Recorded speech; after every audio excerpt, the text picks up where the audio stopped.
Itu kalau dimasukin Muri mungkin bisa masuk Muri tuh Mbak, karena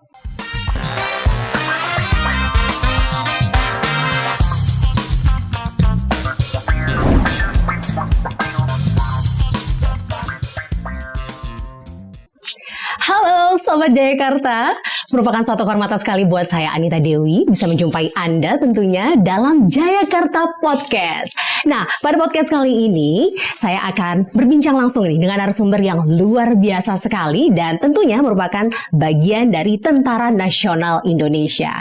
Nah, beliau ini merupakan seorang yang sangat amanah ya dalam membantu tugasnya, dan beliau ini juga mempunyai banyak sekali prestasi yang membanggakan menurut saya dalam setiap kali penugasan.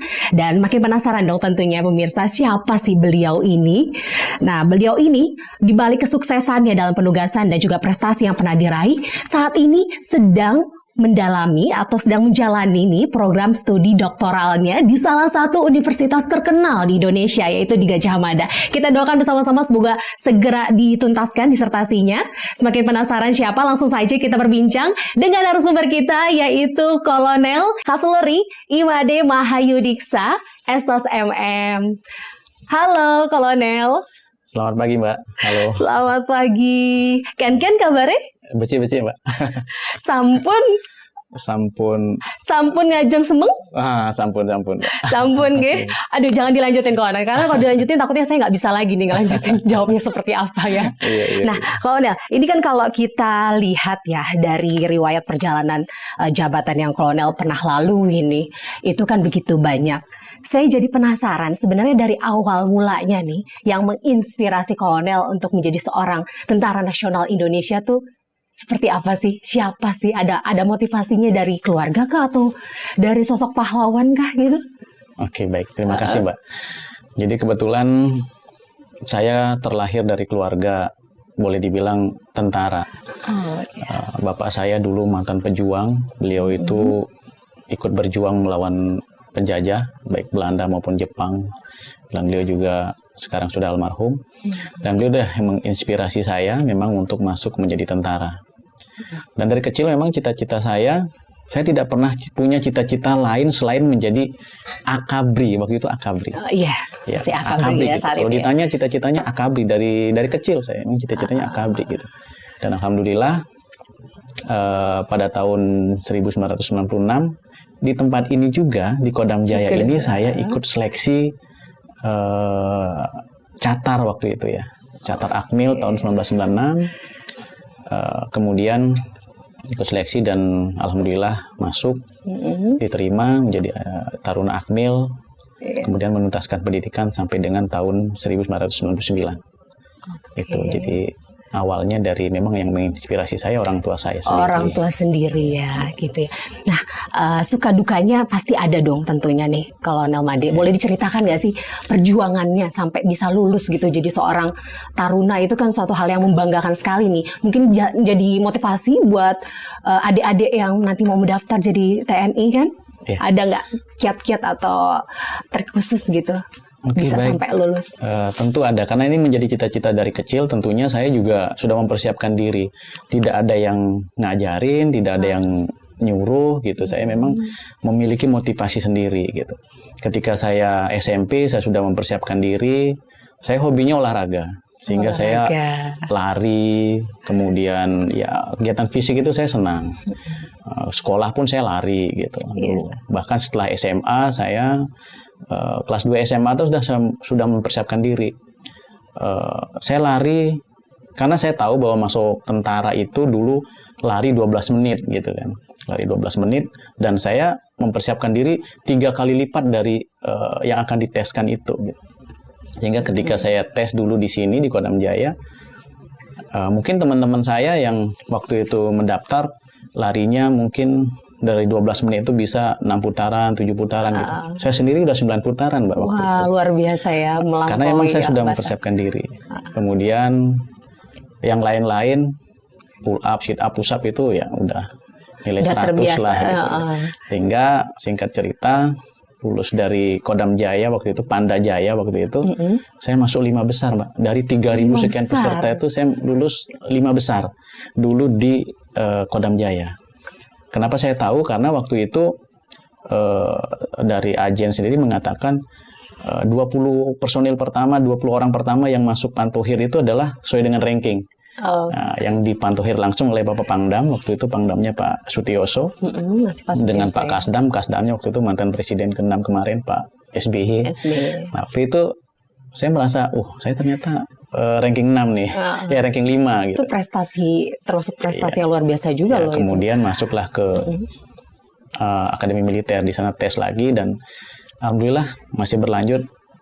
Dan pada saat di Taruna saya ikut tergabung dalam atlet lari karena emang saya suka olahraga, jadi saya lari gitu.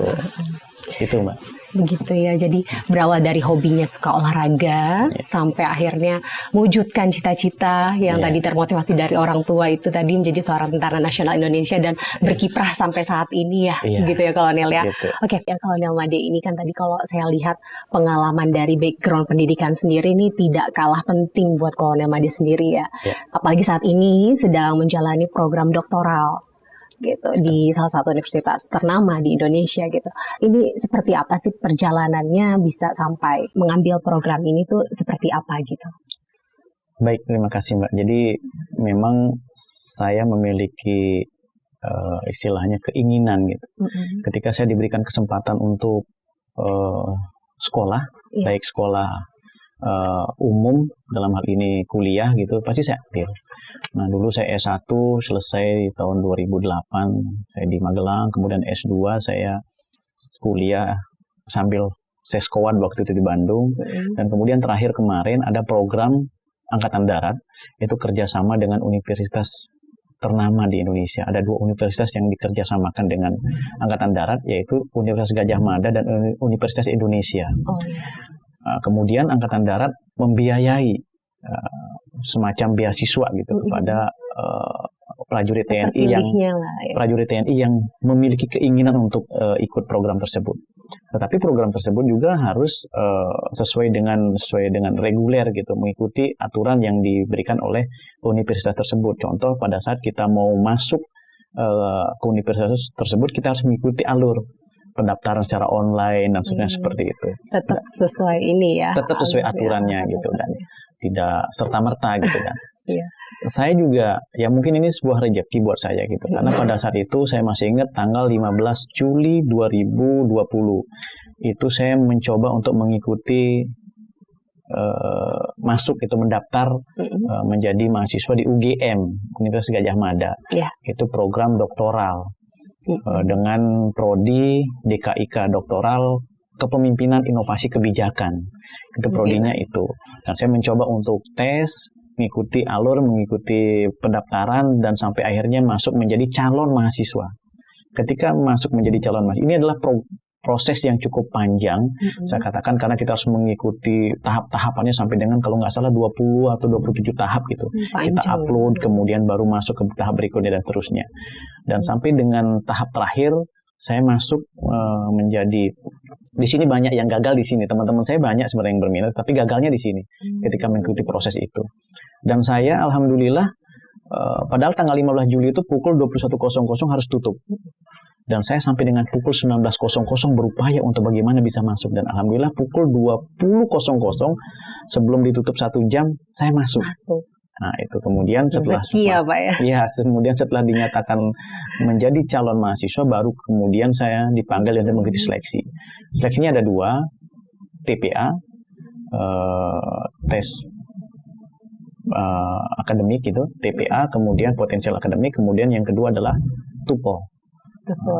Alhamdulillah juga lulus dan kemudian baru mengikuti perkuliahan. Saat sini saya sedang melaksanakan penelitian karena beberapa bulan yang lalu saya sudah selesai melaksanakan ujian komprehensif, ujian proposal dan dinyatakan lulus dan sudah mendapat surat sebagai doktor kandidat gitu. Jadi sudah menjadi kandidat doktor. Sudah kandidat ya. Iya. Dan saat ini sedang proses melaksanakan penelitian.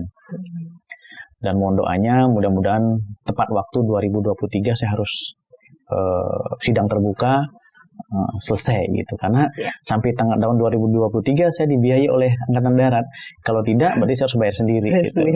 Itu kira-kira Mbak kalau untuk program doktoral ini ada program Angkatan Darat pada saat itu kasarnya Panglima TNI sekarang Bapak Andika Perkasa memiliki program kerjasama TNI Angkatan Darat dengan universitas ternama di Indonesia. Itu salah satu bentuk perhatian dari Panglima sendiri ya kepada anggotanya. Nah, ini Kolonel ada kesulitan nggak sih membagi waktu antara tugas gitu ya dengan sekarang menjadi seorang calon kandidat doktor gitu? Kalau kesulitan pasti ada, Mbak. Karena bagaimanapun kita tugas di militer itu kan setiap saat ada saja tugas yang harus kita lakukan. Tapi kita harus bisa membagi waktu. Dan kalau S3 itu waktu ada di kita, waktu ada di tangan kita.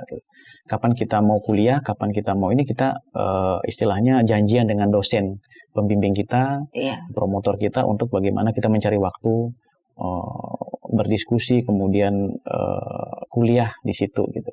Jadi lebih fleksibel lah kalau S3 itu. Jadi kapan waktu ada di tangan kita, tangan saya sendiri gitu, sehingga lebih fleksibel kita untuk mengatur itu. Gitu. Karena kan tapi sulitnya itu adalah membagi konsentrasinya itu ya kan, itu. Antara tugas tapi juga sedang kuliah juga gitu ya. Iya. Tapi itu sebuah konsekuensi yang harus dilalui gitu kan, karena ini sebuah kesempatan, peluang yang tidak datang dua kali gitu, dan tidak semua orang memiliki peluang yang sama gitu, dan saya mendapatkan ini sebuah rezeki buat saya dan saya harus tuntaskan dengan baik. Gitu. Terkait riwayat perjalanan jabatannya nih Kolonel, saya pernah melihat itu bencana di Palu itu kan lumayan besar sekali itu ya, menimpa Indonesia berduka gitu. Nah ini kebetulan Kolonel Made ini kan menjabat sebagai Dandim 1306 Donggala nih. Nah ini seperti apa sih pengalamannya? Itu kan pasti cukup berat sekali. Penanganannya itu seperti apa? Bahkan kan saya lihat itu berbulan-bulan itu. Recovery-nya tuh nggak mudah. Seperti apa sih? Betul Mbak. Ya, jadi saya kalau teringat peristiwa gempa tsunami likuifaksi tahun 2018 di Palu itu, saya jadi merinding Mbak. Kenapa?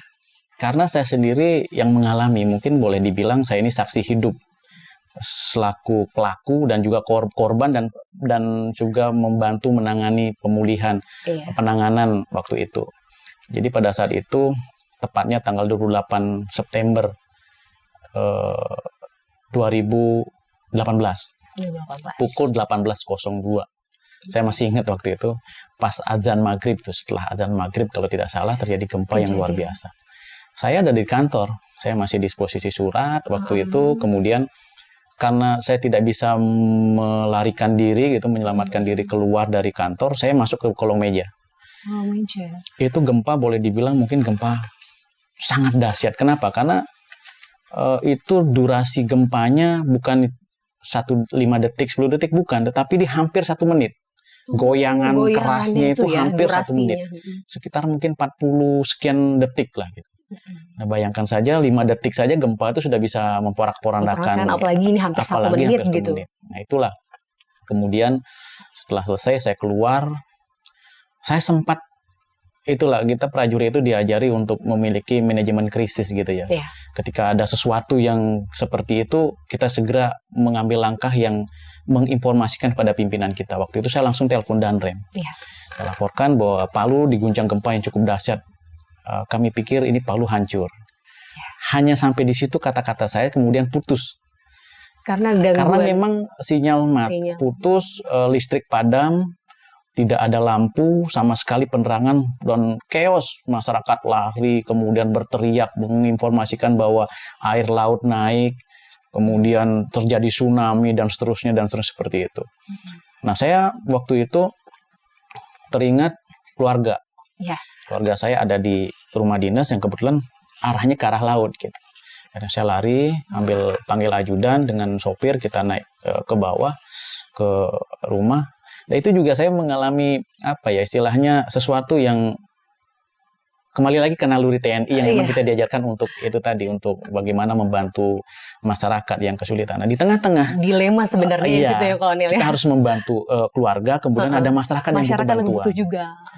Yang lucu begini, ketika saya turun mau ke rumah dinas itu di perempatan jalan udah penuh masyarakat lari dari bawah, kemudian crowded banget. Dan di tengah-tengah jalan itu ada mobil berhenti. tidak ada sopirnya, jadi makin macet. Saya perintahkan saya perintahkan ajudan saya turun untuk membantu mobil itu menggeser mobil itu. Mobilnya. Rupanya ajudan saya tidak bisa nyopir. Akhirnya saya turun. Kemudian ada seorang ibu-ibu yang datang menghampiri saya karena saya pakaian dinas. Pak, ini kunci mobil saya, Pak. Tolong bantu saya. Anak saya ada di bawah di dekat laut di gereja ini. Informasinya juga terkena dampak gempa ini. Akhirnya apa? Kemudian saya ambil mobil itu, saya setir, ibu itu saya naikkan ke mobil, sopir dengan ajudan saya ngikuti saya. Saya turun ke bawah. Masyarakat bilang, Pak jangan turun Pak, air naik. Dan jalanan pecah-pecah gitu. Jadi jalan pecah-pecah tidak bisa dilalui mobil sebenarnya waktu itu. Terbayangkan buat saya. Jadi kemudian, tapi karena keluarga saya di bawah dan anaknya ibu ini ada di bawah juga. Saya bilang ke ibu tadi, ibu ikhlaskan mobilnya saya bawa. Pokoknya gimana caranya Pak, yang penting anak saya selamat. Dan sampai saya ketemu anak saya. Nah, saat itu ya langsung saya masuk gigi 1, jadi semua jalanan yang itu saya lalui dengan kondisi seperti off-road gitu.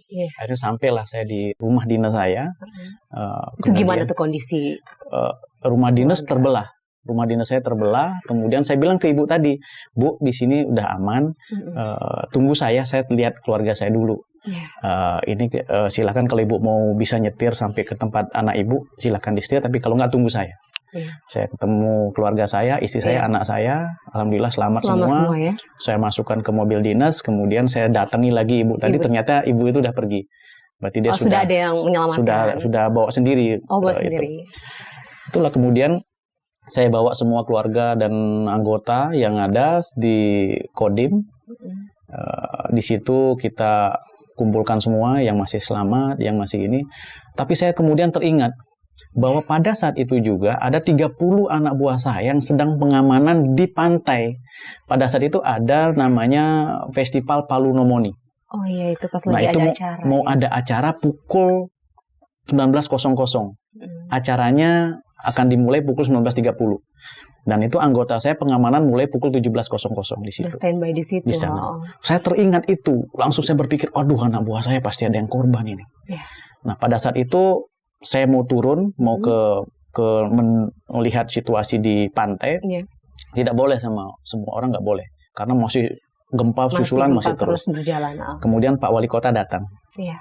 Pak Wali Kota datang, langsung kami berdiskusi. Terus saya bilang ke Pak Wali Kota, Pak Wali Kota nanya saya, Pak Dandim, apa yang harus kita lakukan? Situasi seperti ini, situasi sangat crowded. Saya bilang ke Pak Wali Kota, Pak Wali, panggil Kepala BPBD, kemudian panggil Kepala Dinas Kesehatan, dan panggil Kepala Dinas Sosial. 3 orang itu yang berperan untuk bagaimana kita menangani gempa ini. Jadi kita saya sama Pak Wali Kota, ayo kita ke rumah Wawali. Wawali waktu itu rumahnya seberangan dengan kantor saya. Wawalinya mungkin Mbak kenal lah. Pasya. Pasya Ungu. Kawan kita. Saya bilang ke Pak Wali Kota, Pak Wali kita turun, kita cek situasi. Kita harus tahu situasi yang terjadi. Ketika nanti misalnya ada pertanyaan dari pimpinan, kita tahu, kita bisa menjawab. Akhirnya kita turun. Disitulah kelihatan bagaimana mayat bergelimpangan, korban tsunami, kemudian yang luka, nangis, minta bantuan, yang meninggal banyak. Hanya saya bilang, ya yang meninggal pikir taruh di pinggir jalan, yang luka tunggu ambulan terbatas. Kemudian ada bintara, satu-satunya bintara kesehatan waktu itu menghadap saya, izin komandan, ini bagaimana?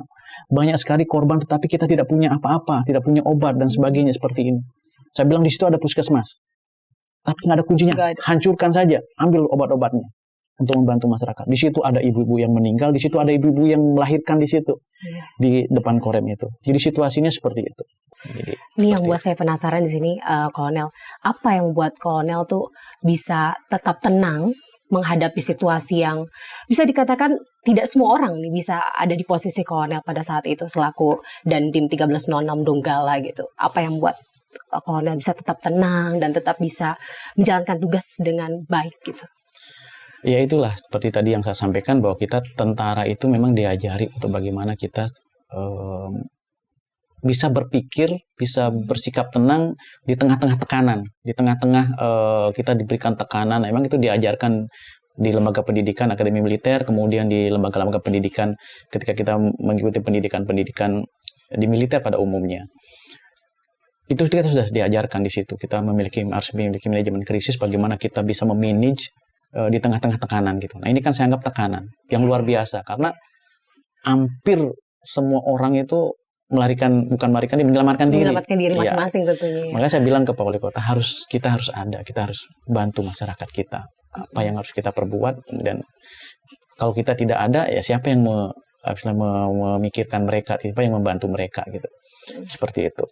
Nah, kalau dari pihak keluarga sendiri nih Kolonel, terutama anak dan istri, ini kan menjadi saksi hidup gitu ya, bahkan menjadi korban langsung dari bencana alam itu. Ada trauma tersendiri nggak sih yang mereka alami gitu? Kayak nggak mau lagi ikut berdinas di sini di wilayah Indonesia, namanya tentara itu kan harus siap ditempatkan di mana saja gitu kan? Itu gimana? Ada trauma tersendiri nggak sih kalau cerita mereka tuh? Kalau istri mungkin ada, pasti trauma ada ya. Terutama anak-anak saya semenjak saat itu nggak mau lagi ikut.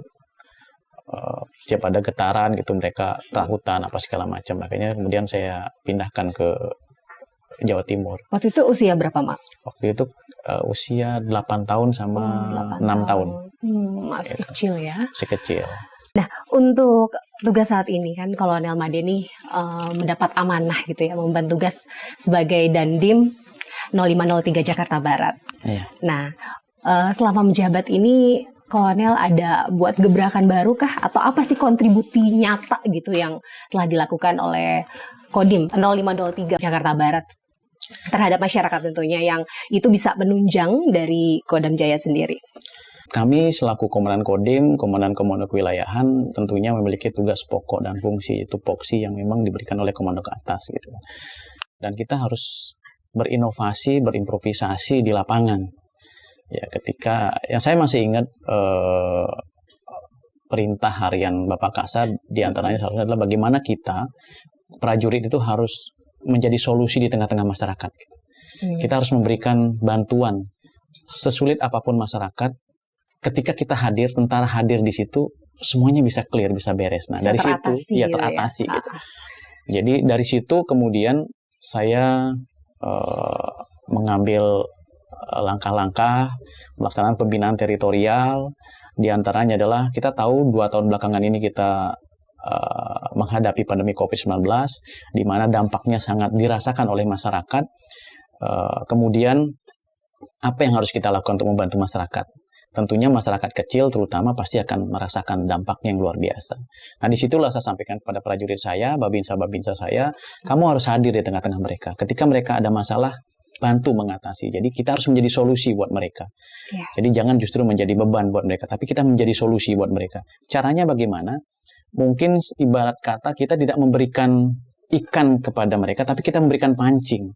Ya. Nah, ada program namanya food estate, kemudian ada namanya program ketahanan pangan. Bagaimana kita mengajak masyarakat dengan lahan yang sempit, kita mengajak mereka untuk membangun atau menanam kebutuhan harian mereka gitu, sehingga mereka mandiri secara pangan. Karena kita tahu dengan adanya pandemi ini pangan mungkin bagi masyarakat kecil itu sangat-sangat sangat-sangat dibutuhkan dan sangat-sangat berpengaruh bagi kehidupan mereka. Karena apa? Karena pendapatan mereka tentunya pasti akan turun dengan adanya pandemi itu. Nah, disitulah kami ajak mereka, edukasi mereka untuk bagaimana menciptakan, menanam di pekarangan, kemudian hasilnya bisa dimanfaatkan untuk sendiri, sehingga itu saya anggap sebagai kemandirian pangan bagi masyarakat kecil. Itu kita programnya seperti itu. Kemudian bagaimana kita kita tahu Jakarta, khususnya Jakarta Barat itu hampir seluruh Jakarta lah identik dengan adanya bencana tahunan gitu ya, ada banjir, kemudian kebakaran gitu. Itu kita bersama-sama dengan 3 pilar Porkopimko, bagaimana saya mengajak untuk bagaimana sih kita memitigasi itu.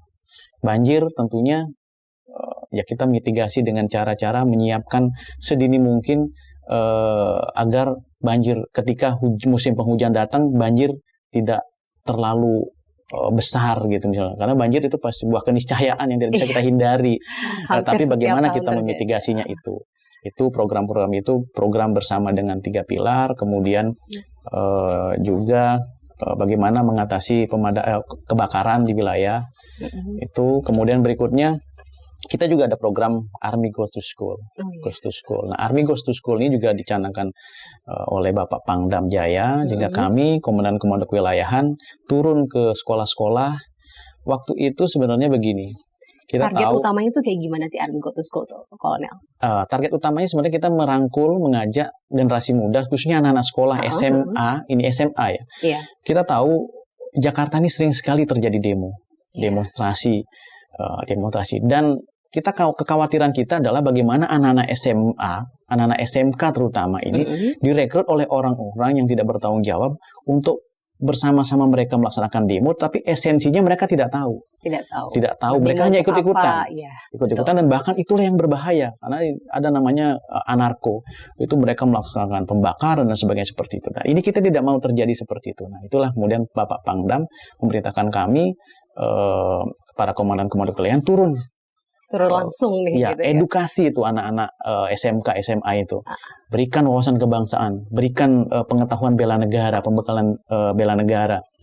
Sehingga mereka sadar bahwa apa yang mereka lakukan itu tidak benar. Gitu. Nah, mereka harus, sasarannya utamanya itu, bagaimana merangkul mereka untuk tidak melakukan hal-hal yang negatif. Jangan mau asal ikut-ikutan aja, tapi harus tahu nih, jelas gitu loh tujuannya untuk apa, dan ini positif atau negatif gitu ya. Betul. Nah, baik Kolonel. Nah, Kolonel, saya penasaran juga nih sama salah satu program yang namanya Kampung Pancasila. Nah, ini kalau nggak salah awal mulanya digagas oleh Pak Dudung ya waktu itu ya. Betul. Nah, saat ini terus dilanjutkan. Nah, itu kalau untuk wilayah Jakarta Barat sendiri itu seperti apa sih Kampung Pancasilanya? Spesifiknya tuh. Ada perbedaankah dengan kodim-kodim lain? Oke, baik.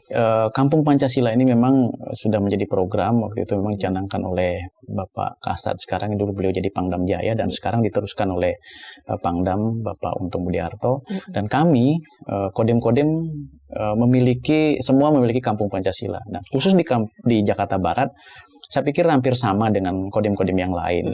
Karena di sana tujuannya adalah bagaimana Kampung Pancasila itu kita bentuk di situ untuk menghidupkan kembali nilai-nilai Pancasila yang disinyalir selama ini, belakangan ini itu sudah mulai istilahnya terdegradasi gitu, sudah mulai sedikit berkurang di tengah-tengah masyarakat.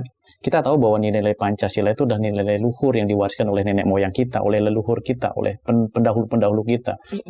Bagaimana itulah yang bisa menjaga keutuhan negara kesatuan Republik Indonesia.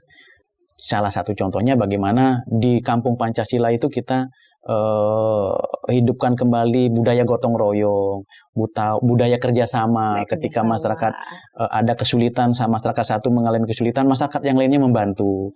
Kemudian juga bagaimana menanamkan nilai-nilai patriotisme kepada anak-anak sekolah, bagaimana menciptakan nilai-nilai cinta tanah air kepada anak-anak sekolah di situ dan lingkungan di sana gitu. Jadi lebih banyak untuk menghidupkan nilai-nilai Pancasila, implementasinya di lapangan secara nyata. Jadi saya tambahkan lagi untuk Kampung Pancasila ini, kita tahu belakangan juga banyak sekali bukan berkembang maksudnya di masyarakat paham-paham di luar daripada ideologi Pancasila gitu kan. Nah, dengan Kampung Pancasila ini kita galakan, kita hidupkan sehingga masyarakat yang istilahnya yang dianggap rentan terpapar paham radikalisme, paham radikal seperti itu, kita rangkul. Tujuannya itu juga salah satunya. Jadi sehingga masyarakat kita tidak mudah terpapar oleh paham-paham di luar daripada ideologi Pancasila. Nah, berarti kan ini pelakunya itu masyarakat wilayah itu sendiri ya? Masyarakat itu sendiri. Nah, kalau saya sempat lihat itu liputannya terkait di Koramel Cengkareng, ya. Itu Kampung Pancasilanya ada yang budidaya maggot. Ya, betul. Nah, itu rencananya mau diapakan sih? Prospek kedepannya itu mau gimana gitu? Terkait dengan budidaya maggot itu linier dengan penanganan pandemi COVID-19 yang tadi saya sampaikan.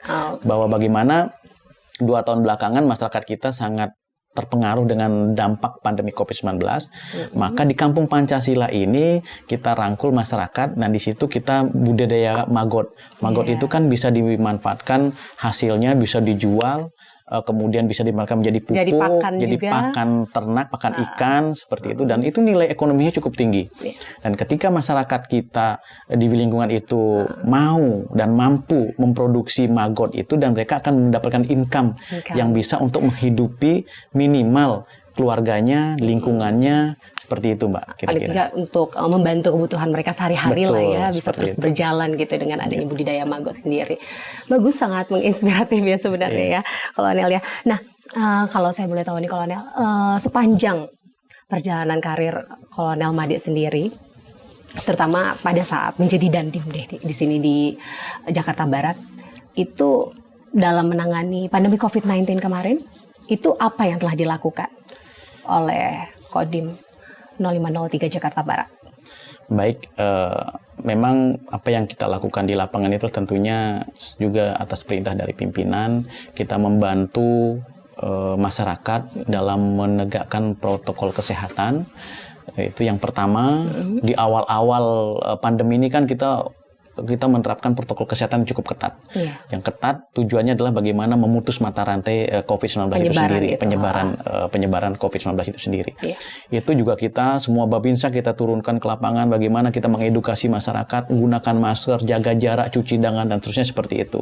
Itu yang kita lakukan. Kemudian yang berikutnya, ketika pemerintah sudah mengeluarkan vaksin, nah itu juga kita tentunya kita membantu bagaimana menggalakkan vaksin sampai ke pelosok-pelosok, maksudnya ke RT RW seperti itu, kita kumpulkan masyarakat, kita vaksin. Ada juga penolakan dari masyarakat, terus kemudian kita edukasi seperti itu. Diajak, dirayu, bahkan sampai ada yang mungkin resisten, mereka menganggap bahwa vaksin ini dan sebagainya seperti itu. Ya memang itu dinamika di lapangan. Tapi kita selaku tadi sampaikan, TNI harus selalu menjadi solusi. Gitu. Jadi kita harus bagaimana orang yang tadinya tidak mau menjadi mau, orang yang tadinya resisten menjadi ikut kita, gitu. Nah itulah kita sebagai komando kewilayahan harus bisa seperti itu. Dan alhamdulillah untuk wilayah Jakarta Barat untuk vaksin 1-2 itu sudah melampaui 80 bahkan 90%. Kemudian berikutnya vaksin booster juga sudah di atas 40%, bahkan 5% gitu. Dan sampai saat ini masih berjalan. Dan mudah-mudahan dan sekarang imunitas warga kita juga sudah segera berakhir. Itu harapannya seperti itu, Mbak.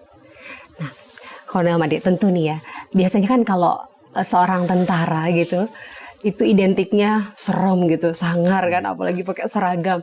Ini pasti ada kesulitan nggak sih menghadapi masyarakat yang mungkin kadang kita mau deketin, mereka udah defend gitu. Jadi udah jaga jarak sendiri. Itu pasti kan ada kesulitan sendiri tentunya dari Kolonel Made. Itu bagaimana cara mengatasi hal itu? Apakah ada latihan khusus kah? Atau seperti apa, Kolonel? Kita sebagai aparat komando kewilayahan itu salah satunya kita memiliki yang namanya senyumter ya. Kita menghadapi masyarakat itu kita harus menjadi bagian dari mereka. TNI dari rakyat untuk rakyat kan seperti itu. Ya. Jadi masyarakat nggak perlu takut sama tentara. Tentara itu ya saya juga sampaikan kepada anggota bahwa kita harus humanis kepada masyarakat. Kita harus bisa membantu mereka. Ketika kita membantu mereka, tentunya masyarakat yang merasa terbantu pasti akan welcome dong sama kita. Gitu. Tentunya kita menghadapi masyarakat jangan memasang tampang serem, kemudian kita berbaur dengan mereka, bergaul dengan mereka. Mungkin pagi-pagi ngopi, sapa mereka sambil ngopi, sambil istilahnya ya melaksanakan pembinaan teritorial itu ya salah satunya dengan senyum sapa itu tadi. Kami sebagai tentara komando kewilayahan memiliki 5 kemampuan TER itu. Salah satunya yang paling utama adalah komunikasi sosial. Nah, itulah kalau kita bisa berkomunikasi, modal kita adalah itu tadi 5 kemampuan TER, diantaranya adalah salah satunya adalah komunikasi sosial. Kita mampu berkomunikasi dengan masyarakat, kita mampu berkomunikasi dengan baik dengan masyarakat dari semua kalangan, maka mereka akan bisa menerima kita dengan baik. Gitu. Oke, baik. Nih, kalau boleh saya balik lagi sedikit ke keluarga ya. Ya. Jadi sebenarnya sih semua bidang pekerjaan pasti punya konsekuensi. Iya. Tapi menjadi seorang tentara nasional Indonesia itu bukan suatu hal yang mudah buat saya. Tentu ada pengorbanan di situ, ada perjuangan di situ, dan ini tentu pasti disupport sama keluarga. Ya. Karena kolonel bisa ada di posisi seperti saat ini. Nah, ini seperti apa sih caranya kolonel tuh membagi waktu sebagai seorang komandan, sebagai seorang suami juga, gitu, sebagai seorang ayah juga dari anak-anak. Ini seperti apa kolonel? Ya memang ini tentara itu apa ya? Itu mungkin sudah bukan rahasia umum kalau tentara itu memang tugas dan keluarga itu harus berjalan beriringan gitu. Tapi kadang-kadang di tengah perjalanan mungkin tugas bisa menjadi lebih utama, kemudian keluarga kemudian bukan dikorbankan, tetapi mungkin prioritas berikutnya. Tetapi di sisi lain juga kadang keluarga yang menjadi prioritas, kemudian tugas. Jadi harus balance antara keluarga dengan tugas itu harus balance, harus seimbang. Apalagi di Jakarta ini memang tugasnya ya Mbak tahu sendiri cukup padat dan situasinya seperti apalagi sekarang ini. Tetapi itu bukan jadi halangan karena dalam diri saya sendiri sudah istilahnya meyakini dan bahwa tugas saya sebagai tentara itu konsekuensinya adalah ini sebuah konsekuensi logis yang harus diterima oleh keluarga saya bahwa saya melaksanakan tugas dengan baik, gitu, dengan sebaik-baiknya. Ketika kita diberikan tugas oleh pimpinan, kita harus melaksanakan dengan sebaik-baiknya. Seperti itu. Seperti itu ya kolonel ya. Jadi pastinya udah ada pemahaman gitu ya, pengertian ke anak-anak. Ini seperti ini. Tapi pernah ada nggak sih maksudnya kalau dari anak sendiri tuh mengeluhkan gitu? Ayah gitu atau papa kok jarang pulang sih atau kayak gimana gitu karena tugas terus nih gitu, ada nggak dikeluhkan gitu sama anak-anak? Untuk saat ini mungkin ada ya setelah saya dinas di Jakarta. Karena dulu saya dinas di Maluku Utara, kemudian di Aceh, kemudian di Palu, itu mereka selalu ikut saya. Sehingga sebelumnya ikut terus. Begitu pindah-pindah. Saya dinas di Jakarta inilah mereka tidak ikut karena ya itu tadi mereka sudah sekolah, sudah mulai dewasa, mungkin beranjak dewasa ya. Sudah settle, teman-temannya sudah banyak juga, sehingga mereka itu. Kadang mereka juga nyeletuk, kok nggak pernah pulang sih?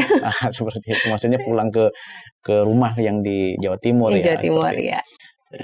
Ya sepertilah konsekuensinya, Mbak. Jadi itu ya, salah satu pengorbanan juga itu, kolonel. Ya, baik kolonel. Ini kan udah berbincang-bincang seputar ini ya. Saya juga penasaran ini kolonel. Kolonel tuh hobinya apa sih? Kalau Mbak tanya saya hobinya apa? Selain olahraga, tadi kan katanya olahraga ya kan?